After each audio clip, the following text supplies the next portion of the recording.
Episode 21. I was proceeding on the dim theory, aside from the innate attractiveness of such words, that if Atticus discovered I had picked them up at school, he wouldn't make me go. But at supper that evening, when I asked him to pass the damn ham, please, Uncle Jack pointed at me. "See me afterwards, young lady," he said. When supper was over, Uncle Jack went to the living room and sat down. He slapped his thighs for me to come sit in his lap. I liked to smell him. He was like a bottle of alcohol and something pleasantly sweet. He pushed back my bangs and looked at me. "You're more like Atticus than your mother," he said. "You're also growing out of your pants a little. I reckon they fit all right. You like words like damn and hell now, don't you?" I said I reckon so. "Well, I don't," said Uncle Jack. "Not unless there's extreme provocation connected with 'em. I'll be here a week, and I don't want to hear any words like that while I'm here. Scout, you'll get in trouble if you go around saying things like that. You want to grow up to be a lady, don't you?" I said, "Not particularly." "Of course you do. Now, let's get to that tree." We decorated the tree until bedtime, and that night I dreamed of the 2 long packages for Jem and me. Next morning, Jem and I dived for them. They were from Atticus, who had written Uncle Jack to get them for us, and they were what we had asked for. "Don't point them in the house," said Atticus, when Jem aimed at a picture on the wall. "You'll have to teach 'em to shoot," said Uncle Jack. "That's your job," said Atticus. "I merely bowed to the inevitable." It took Atticus's courtroom voice to drag us away from the tree. He declined to let us take our air rifles to the landing. I had already begun to think of shooting Francis, and said if we made one false move, he'd take them away from us for good. Finchs Landing consisted of 366 steps down a high bluff and ending in a jetty. Farther downstream, beyond the bluff, were traces of an old cotton landing, where Finch Negroes had loaded bales and produce, unloaded blocks of ice, flour and sugar, farm equipment, and feminine apparel.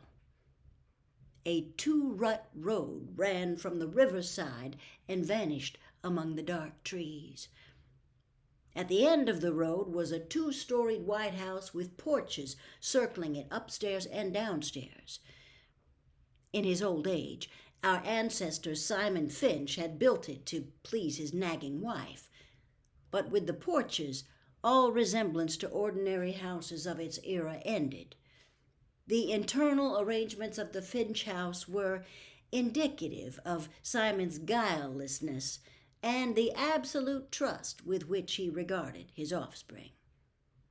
There were 6 bedrooms upstairs, 4 for the 8 female children, 1 for Welcome Finch, the sole son, and 1 for visiting relatives. Simple enough. But the daughters' rooms could be reached only by 1 staircase. Welcome's room and the guest room only by another. The daughters' staircase was in the ground floor bedroom of their parents, so Simon always knew the hours of his daughter's nocturnal comings and goings. There was a kitchen, separate from the rest of the house, tacked onto it by a wooden catwalk. In the backyard was a rusty bell on a pole, used to summon field hands or as a distress signal. A widow's walk was on the roof, but no widows walked there. From it, Simon oversaw his overseer, watched the riverboats, and gazed into the lives of surrounding landholders.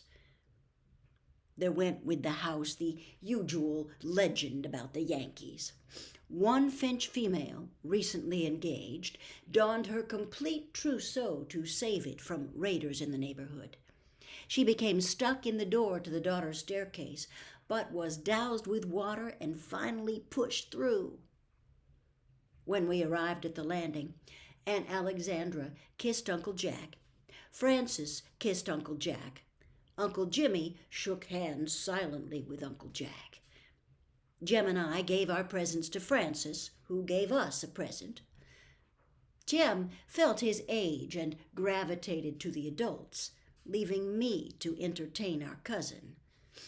Frances was 8 and slicked back his hair. "What'd you get for Christmas?" I asked politely. "Just what I asked for," he said. Frances had requested a pair of knee pants, a red leather book sack, 5 shirts, and an untied bow tie. "That's nice," I lied. "Jem and me got air rifles, and Jem got a chemistry set." "A toy one, I reckon." "No, a real one. He's going to make me some invisible ink, and I'm going to write to Dill in it." Frances asked what was the use of that. "Well, can't you see his face when he gets a letter from me with nothing in it? It'll drive him nuts." Talking to Frances gave me the sensation of settling slowly to the bottom of the ocean. He was the most boring child I ever met. As he lived in Mobile, he could not inform on me to school authorities, but he managed to tell everything he knew to Aunt Alexandra, who in turn unburdened herself to Atticus, who either forgot it or gave me hell, whichever struck his fancy.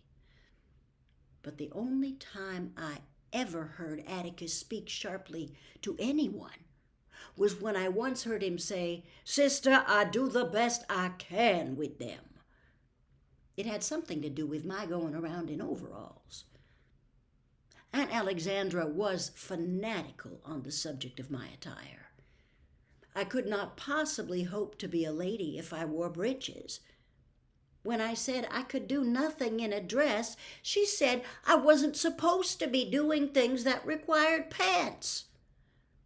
Aunt Alexandra's vision of my deportment involved playing with small stoves, tea sets, and wearing the Ada pearl necklace she gave me when I was born. Furthermore, I should be a ray of sunshine in my father's lonely life.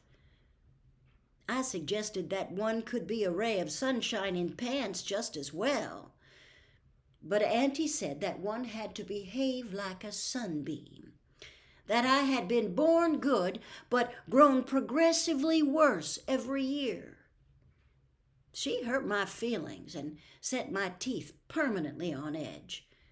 But when I asked Atticus about it, he said there were already enough sunbeams in the family and to go on about my business. He didn't mind me much the way I was. At Christmas dinner, I sat at the little table in the dining room. Jem and Frances sat with the adults at the dining table. Auntie had continued to isolate me long after Jem and Frances graduated to the big table. I often wondered what she thought I'd do, get up and throw something? I sometimes thought of asking her if she would let me sit at the big table with the rest of them just once. I would prove to her how civilized I could be. After all, I ate at home every day with no major mishaps. When I begged Atticus to use his influence, he said he had none.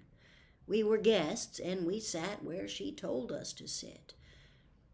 He also said Aunt Alexandra didn't understand girls much. She'd never had one. But her cooking made up for everything.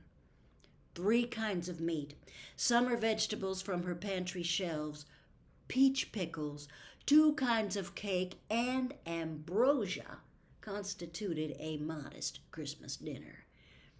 Afterwards, the adults made for the living room and sat around in a dazed condition. Jem lay on the floor, and I went to the backyard. "Put on your coat," said Atticus dreamily, so I didn't hear him. Frances sat beside me on the back steps. "That was the best yet," I said. "Grandma's a wonderful cook," said Frances. "She's going to teach me how."